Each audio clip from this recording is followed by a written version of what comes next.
In 1978, former math professor Theodore Kaczynski began a 17-year campaign of mailing letter bombs to people he believed were promoting modern technology and destroying the environment.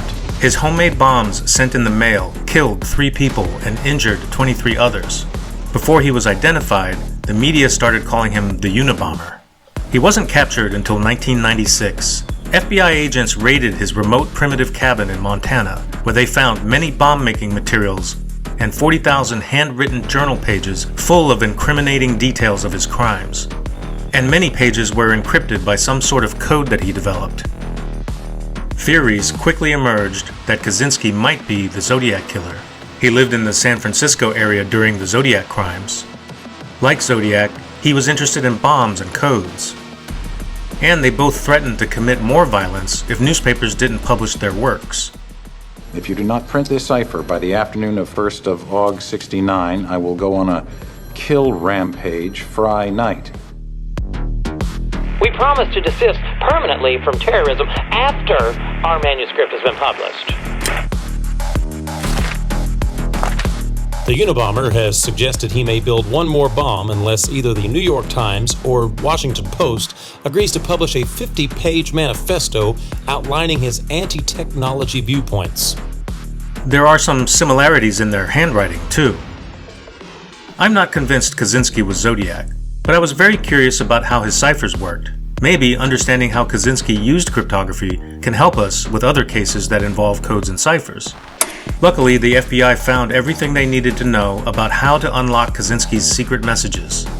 In 2015, FBI cryptanalyst Jeannie Anderson published a paper detailing what the FBI learned about the Unabomber's cryptographic methods.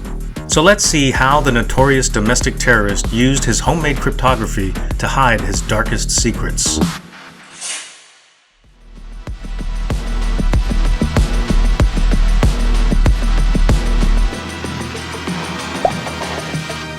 After the raid of Kaczynski's cabin in 1996, the FBI began processing piles of evidence, including the enciphered journal pages they found. As Kaczynski's criminal trial developed, FBI codebreaker Michael Birch painstakingly deciphered Kaczynski's encrypted journals and supplied the results as evidence. In his journals, Kaczynski gave detailed descriptions of his 16 attacks that resulted in the deaths of 3 victims and injuries to 23 others. Some of the decipherments gave glimpses into his state of mind. Since committing the crimes reported elsewhere in my notes, I feel better. I'm still plenty angry, but the difference is that I'm now able to strike back to a degree. I'm definitely glad I have done what I have. Who says crime doesn't pay? I feel very good about this. And referring to one of his bomb attacks. Excellent. Humane way to eliminate somebody. He probably never felt a thing. $25,000 reward offered. Rather flattering. Jeannie's paper goes into detail about how Kaczynski's encryption system works. Luckily, Kaczynski's instructions about how to decipher his codes were found during the raid. He developed 2 systems, called Code Number 1 and Code Number 2. In both systems, the ciphertext is just a series of mysterious numbers. Kaczynski helpfully included instructions and an example for how to decipher Code Number 1. You need a few things to break his cipher. First, you need the ciphertext, a sequence of numbers that sometimes has punctuation in it. Then you need this huge grid that he filled with over 2,000 numbers. Finally, you need his so-called list of meanings. This is basically just a dictionary of how numbers translate the different letters, groups of letters, words, spaces, and punctuation. To decipher an encrypted message, first you have to get the right numbers from the grid. Then do some simple arithmetic with them and the cipher numbers. Then finally, replace the numbers with their translations from the list of meanings. Let's look at how Kaczynski uses his grid of numbers. He describes a special way of reading off the numbers from the grid. First, his ciphertext will tell where to start in the grid. For example, his cipher might start with a circled 5. So we begin on row 5 of the grid. Then we start the first phase, where we simply read the numbers normally from left to right and write the numbers under our ciphertext.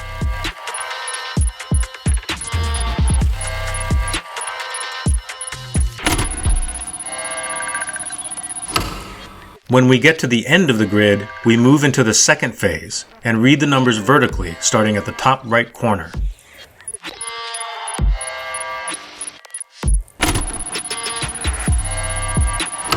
If we reach the end again, we move into the third phase, where we start at the upper left corner and read out the numbers diagonally.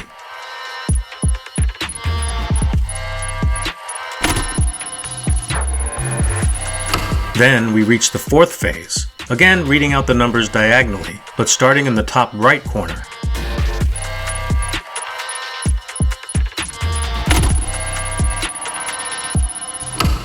When we finish all of these, we start back over with the first phase, starting at the top of the grid.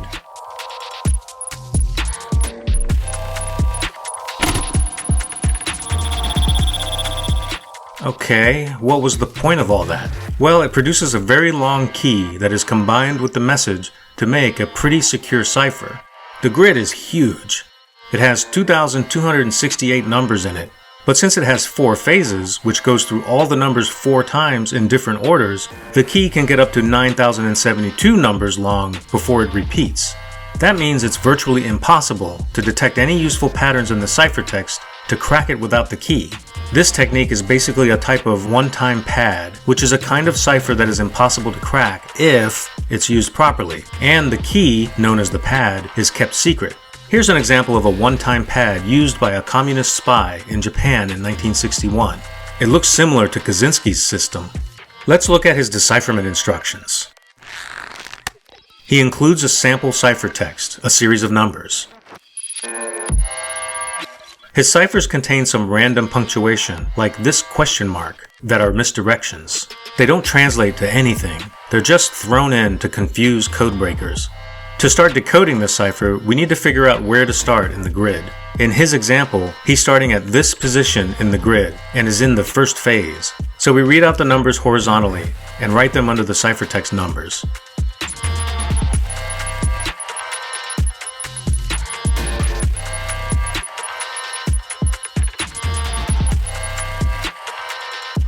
Now we do something called modulo 90 addition.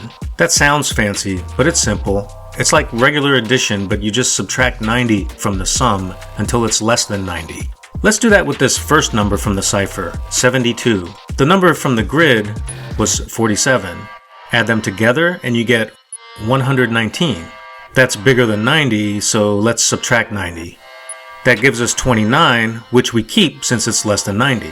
The next cipher number is 24. The number from the grid was 74. When we add these two numbers, we get 98. 98 is bigger than 90, so we subtract 90 and get 8. Let's keep doing this same modulo 90 addition for the rest of the cipher numbers.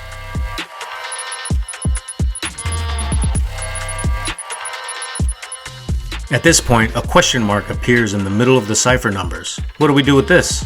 Nothing. Kaczynski sticks random punctuation in his ciphertext as a distraction to make codebreakers go down the wrong path. So we'll just skip it. Let's finish the adding step for the rest of the numbers.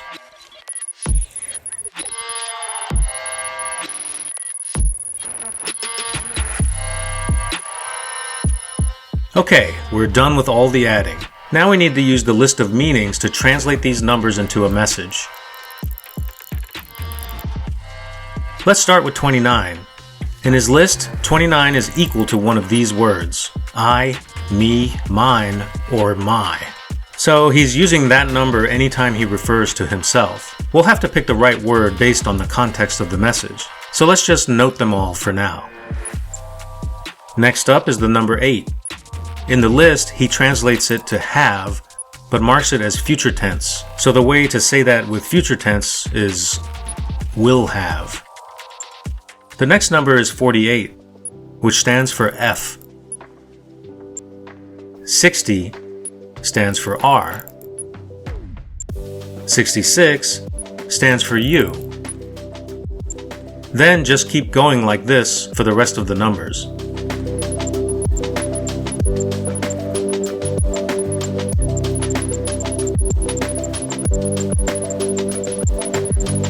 Ten has a special meaning. In his list, he says 10 tagged on to the end of any verb indicates the future tense of that verb. Let's make a note of that. and continue.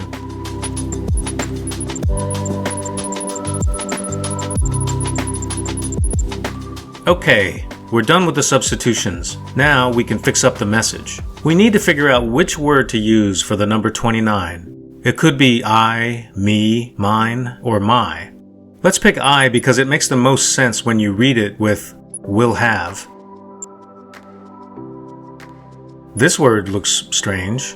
Kaczynski liked to toss in Spanish and German words to further disguise his message.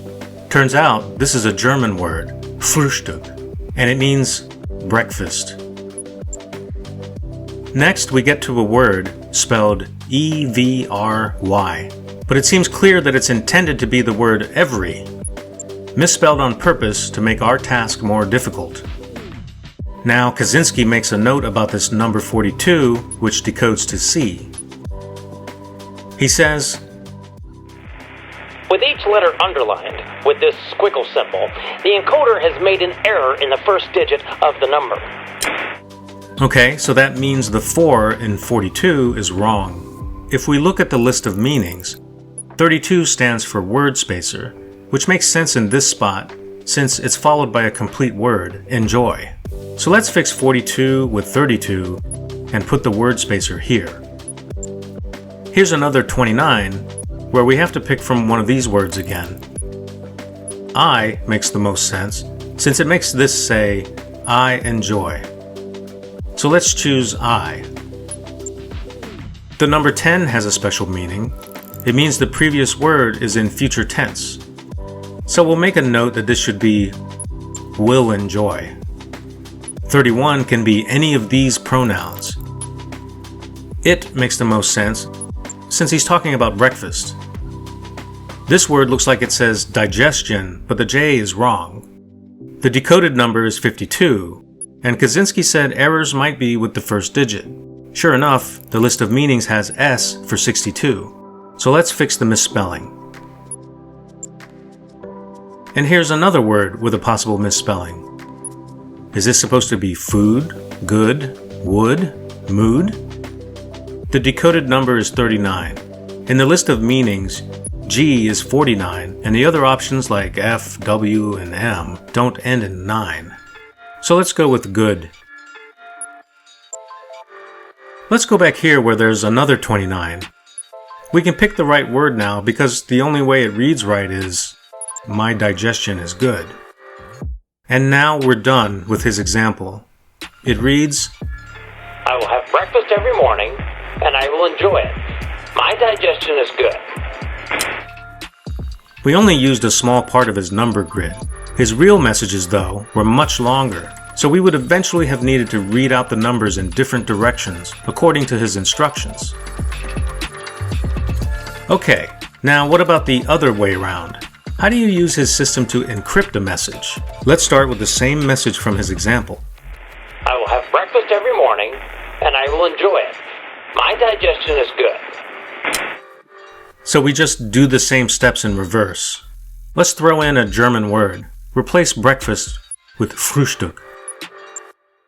He liked to throw in meaningless punctuation in the middle of his cipher numbers to throw people off. So let's mark this spot with a question mark for sticking in the cipher later. Let's throw in some errors on purpose to throw off codebreakers. Delete an E in every.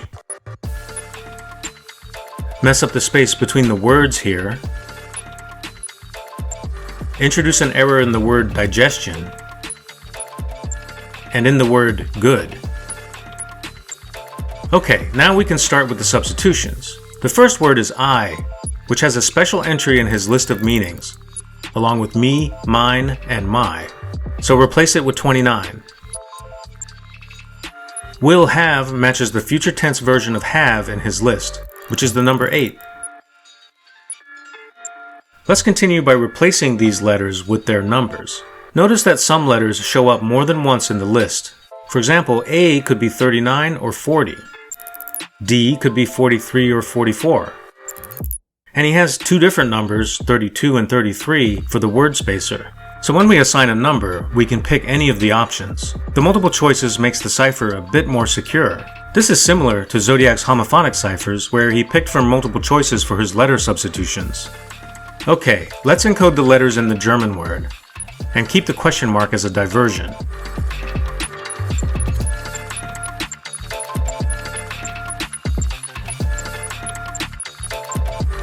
Now let's mark the word spacer since we're between words.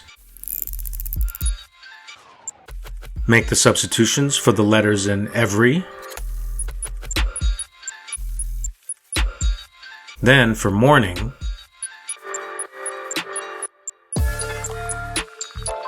now ing shows up in a lot of words, so Kaczynski has a number just for ing.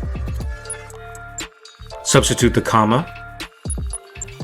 And is a common word and has its own number. The word I has its special number. Now we want to put an error here. A word spacer would have gone here, but we're going to pick a different substitution. Let's use the first digit wrong rule. We could have used 32 for the space. Let's change the first digit to 4, so now it's 42. That stands for the letter C, so let's use that. Now the phrase will enjoy uses the word enjoy in future tense. Kaczynski has a special code to mark future tense. So we can take out will, encode the letters in enjoy, then add the future tense code after it. The word it has a dedicated number along with several other pronouns like he, she, him, and so on. Here's the period. Another substitution for the word my. Now the letters in digestion.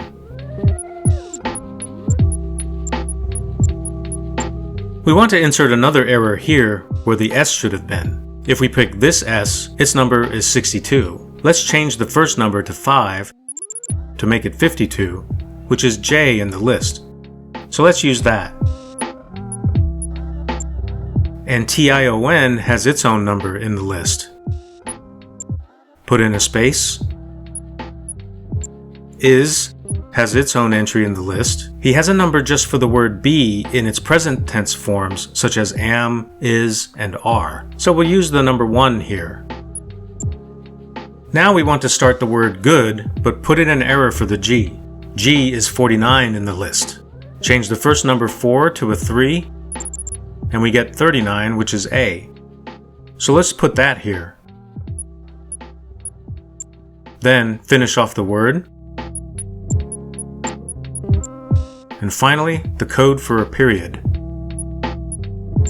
Now we're done with the substitution phase. Next, we have to get numbers from the big grid to further encode the cipher. I'll start where Kaczynski started in his example, at this spot in the grid.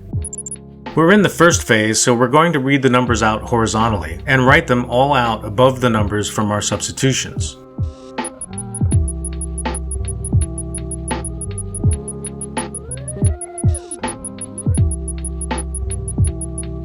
Now we need to do the special modulo 90 arithmetic I showed earlier for the deciphering steps, but in reverse. It's pretty simple to do. First, look at the two numbers. If the bottom number is smaller than the top number, then add 90 to the bottom number.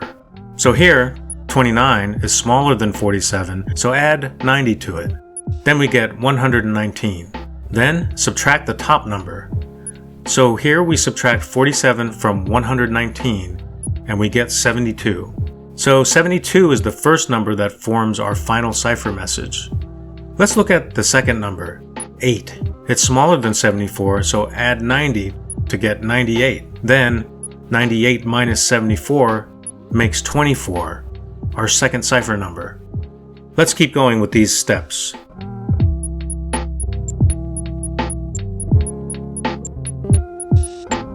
Here we reach an example where the first number is bigger than the second number. 63 is bigger than 5. So we don't need to add 90. Just take 63 minus 5 and you get 58. Let's finish applying these steps to the rest of the message.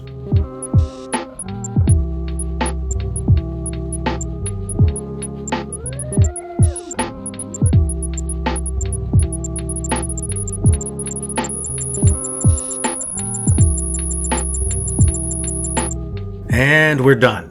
We get this final cipher sequence. a list of mysterious numbers with a question mark thrown in. That was a short example, but if that was part of a much longer message, we would need more numbers from the grid. We would have kept reading from the grid in the first phase, horizontal direction, until using up all the numbers. Then we'd continue with the second phase, reading numbers vertically, and so on until we get to the end of the ciphertext. So that's how his first code system works. In the end, it's not too complicated. Just pick the right numbers from the grid in the right order, do some simple arithmetic, then look up the decodings from his little dictionary. It's just kind of tedious. This is a system that was great for Kaczynski, but would have been terrible for more than one person to use. They would have had to share the grid, the details of its use, the list of meanings, and all the little tricks like errors and other languages. But how secure is this system? The first step of this system is simple substitution of letters, fragments, and words. If Kaczynski had made that the only step, his ciphers could easily be decoded without the key, since his enciphered messages were very long. So frequency analysis would have made quick work of those. But his second step, adding numbers from the large grid, almost guarantees that no one can unlock it without the key. His cipher acts like a one-time pad, a 140-year-old encryption technique that is impossible to crack, but only if these conditions are met. The key, or pad, must be as long as the plaintext message. The key must be completely random and unpredictable. The whole key, or even parts of the key, must never be reused. And the key must be kept a secret by whoever uses it. The FBI was able to break Kaczynski's ciphers because they found his key and instructions when they raided his cabin. But I've always wondered, what if they hadn't found the key? Would the FBI codebreakers have been able to unlock his secret messages? I think it would have been nearly impossible, but there are some caveats. Here's the list of conditions again for what makes a one-time pad secure. The thing that absolutely ruined the security of Kaczynski's cipher was leaving the key laying around for the FBI to find. But let's assume they didn't find the key and this condition was met. Okay, the first condition says the key must be as long as the message. His grid truly is pretty damn big. It's 42 columns by 54 rows, which contains 2,268 numbers. But there are 4 different phases, or reading directions, which means the key length is actually up to 9,072 numbers. So he can make messages up to 9,072 characters long before repeating his key. Theoretically, if his coded messages were very much longer than that, then his method would be much less secure. That's because a codebreaker could find patterns based on the repeating key. But still, a key that is 9,072 numbers long is an extremely difficult hill to climb for a codebreaker. The second condition says the key must be completely random and unpredictable. At first glance at his key, it looks like there's no rhyme or reason to the pile of numbers. But if you look long enough, you can find some patterns, such as long sequences of one-digit numbers that tend to hang out together. In some places, you can find numbers that tend to be in order, like here, where you can see the numbers 0 through 9 close together. And here's 0 through 7 clumped together. Here you can see a sequence close together, the numbers in order, 67 through 76. In this part, it looks like he put 1 through 16 all together. He made other patterns too. Here's a sequence where he added 3 each time, and another. And here he adds 4 each time. Here's an interesting pattern. He adds 4 to each number in this sequence with gaps, but then he fills in the gaps, where he also adds 4 to each number. Sure enough, you can find places where he counts by 5s. Here's another place where he mixes 2 sequences. First he counts by 5s, with gaps in between, and then fills in the gaps with numbers made by adding 5 each time. He counts by 10 too. Here he starts with 40, and here he starts with 5 and adds 10 each time. On the same line, he starts with 9 and adds 10 each time. So it's clear Kaczynski filled the grid using some simple number adding schemes, but there's another scheme he used that really stands out. This was discovered by Gelberg, a user on a Zodiac killer forum. He investigated similarities between Kaczynski's number grid and Zodiac's 340 cipher, and he discovered interesting patterns along the diagonals of Kaczynski's grid. Instead of adding the same value to each number in the sequence, Kaczynski added 2 previous numbers to produce a third number. This is similar to the famous Fibonacci sequence. In this sequence you start with 0 and 1, To get the next number, you add the previous two numbers. So we add 0 and 1 and get 1. What's the next number? Add the two previous numbers. 1 plus 1 is 2. Then the next number comes from 1 plus 2 equals 3. Then 2 plus 3 equals 5. 3 plus 5 is 8. 5 plus 8 is 13. 8 plus 13 is 21. And so on. Turns out, Kaczynski was doing something like that all over his grid. Let's look closer at the pattern Gelberg discovered. There are 4 of these Fibonacci sequences. The first one goes 0 plus 1 is 1, 1 plus 1 is 2, 1 plus 2 is 3, 2 plus 3 is 5, 3 plus 5 is 8. Then a new sequence starts. 8 plus 8 is 16, 8 plus 16 is 24. 16 plus 24 is 40, 24 plus 40 is 64. And another sequence. 5 plus 2 is 7, 2 plus 7 is 9, and so on and so on. He did this in many places, especially in the bottom half of his grid, where it is jam-packed with Fibonacci sequences. These kinds of patterns make his grid of numbers much less random. We can also look at how many times he uses each number. Since he uses modulo 90 arithmetic, he only uses the numbers 0 through 89 on his grid. Here's a plot of how many times he uses each number. The highest bars are for the numbers 0 through 9, so he clearly had a preference for one-digit numbers. Here they are in the grid. The number he uses the most is 1, which shows up 107 times on his grid. He uses the rest of the numbers a fair amount, up until 84. 85, 87, and 88 don't appear in his grid at all, and he uses 86 and 89 once. So all these features, like the patterns and the uneven distribution of numbers, make the grid less random and slightly more predictable, and that weakens the second condition of security for one-time pads. Is it enough to make Kaczynski's cipher vulnerable to attacks without the key? Maybe not. It's still a very large key, and we only knew to look for those kinds of number patterns after we already saw the key. The third condition is the whole key, or even parts of the key, must never be reused. Kaczynski violates this rule by repeating his key after using up to 9,072 numbers from the various phases of reading his grid. But that's still a very large amount of ciphertext being generated before the key starts to repeat. So it would still be hard for codebreakers to take advantage of the repeating key by looking for patterns, especially if they didn't know the size of his key. But I wonder, what if codebreakers didn't have the key, but suspected he was reusing the numbers in different directions? Could they make a guess about the grid of numbers, then rearrange it to undo the different reading directions? Maybe certain patterns would emerge if they guessed the right directions and grid size. It's definitely a long shot, but I think it's worth studying further. Now that brings us to his second coding system, called code number 2. This system is simpler to use, and it also seems to eliminate the security problems we saw in code number 1. Instead of using and reusing a grid of numbers, Kaczynski used 2 notebooks, called Notebook A and Notebook B. Each one has a long series of numbers. One series is his ciphertext, and the other is a one-time pad. But in this case, the pad is as long as his message, which satisfies these 2 security conditions for one-time pads. The key or pad must be as long as the plaintext message. The whole key or even parts of the key must never be reused. Like his first system, code number 2 also has its own list of meanings that is used to translate numbers back to plain text. So with the 2 notebooks and the list of meanings, we can decipher his messages. Let's work through an example. Here we have the 2 notebooks, A and B, each with its own series of numbers. We start with the first number from both notebooks. We're going to do a special kind of subtraction called modulo 100 subtraction. One way to do it is to see if the first number is smaller than the second number. If it is, then we add 100 to it before subtracting. So here, 36 is smaller than 38. So let's add 100 to 36, which makes 136. Then 136 minus 38 is 98. Now we move to the next pair of numbers from the notebooks.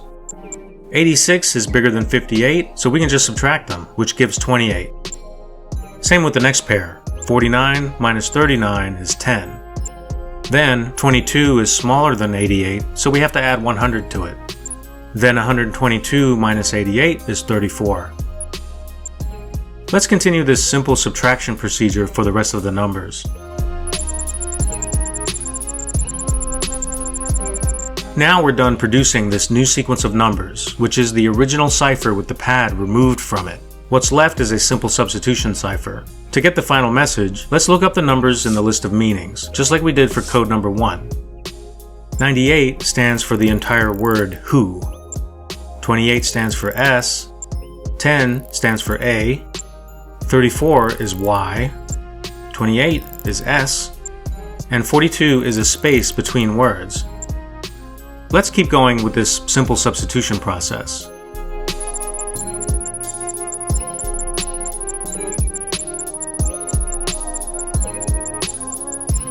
The last two numbers also stand for entire words. 43 stands for about, and 89 means this.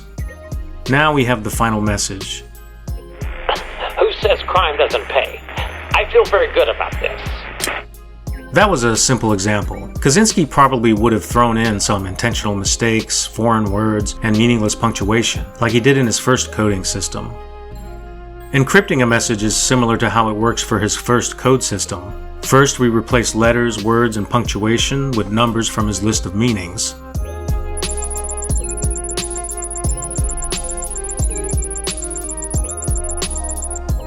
Then we get the notebook with the list of numbers used as a pad. Then instead of subtracting numbers, we're going to add them. But if the result is 100 or larger, we're going to subtract 100 from the result. For example, 98 plus 38 is 136. It's bigger than 100, so subtract 100 to get 36. Let's keep adding pairs of numbers, and we'll subtract 100 whenever a sum gets too big.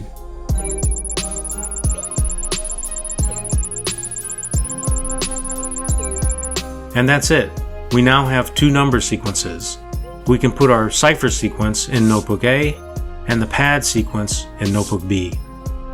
This second code system seems much more secure than his first one, mainly because the key is as long as his plaintext message. And as far as I know, he doesn't reuse any of it like he does for the first system. But I haven't seen the entire pad. Are there any patterns in his pad of numbers, like we saw in the grid he used for the first code? If accurate guesses can be made about some of the patterns, a codebreaker could unlock fragments of his message without using the key. But I think it would still be extremely difficult. In the end, investigators were very lucky to find the keys and instructions. Towards the end of 1997, newspaper articles reported on FBI codebreaker Michael Birch's work to decipher Kaczynski's journals as part of his criminal trial. The articles were rather dismissive of the difficulty of the task. This one claims, experts say cracking diary's numeric code isn't difficult. Yeah, that's true. I've shown the steps in this video, and they really aren't that hard to perform as long as you've got the key and you're careful about keeping track of what you're doing. The article goes on. Code experts say Kaczynski used a hand code that would have been relatively easy to break, even without the key. I think that's definitely not true. Sure, we saw some weaknesses in his code system, but his codes are still extremely secure. It would be very hard, if not impossible, to reconstruct those very long sequences of numbers needed to decode the journals. This book claims an FBI cryptologist said that it was a code that no one, not even NASA computers, could have broken. At any rate, the case against Kaczynski was solid, his fate sealed in large part by the detailed confessions extracted from his deciphered journal. I sent a bomb to P.S. Wood, president of United Airlines. My projects for revenge are expensive. I sent a bomb to a computer expert. I must succeed, must get revenge. On January 22, 1998, Kaczynski finally pleaded guilty to avoid the death penalty and a lengthy trial. The Department of Justice has just accepted a plea of guilty for life in prison without the possibility of parole from Theodore Kaczynski. The Unabomber's career is over. Clearly very intelligent, Kaczynski moved from a successful and impressive career in mathematics and academia towards an isolated life, in which he unfortunately devoted his talents to terrorizing those he believed to be destroying the environment and developing technology. He had enough knowledge and skill to develop sophisticated bombs that could be mailed and triggered by his targets opening the packages. And he still had enough knowledge to create a virtually unbreakable code he could use to hide his secrets. We might still be puzzling over the contents of those coded journal entries if he hadn't left the instructions laying around in his cabin. I think prosecutors had plenty of evidence against Kaczynski even without those decrypted messages, but the treasure trove of deciphered confessions sealed his fate. I still wonder, if we hadn't found his keys, could anyone have eventually unlocked his secret messages? His system was extremely secure, but had a few weaknesses. I think a mathematician or professional cryptographer should investigate this question, especially since it could help with similar problems and maybe help unlock other unsolved ciphers. Thanks everyone for watching. Help me keep the channel going by clicking the thumbs up and subscribe buttons. And leave your comments and questions below. Let me know what you want to see in future episodes. Bye for now.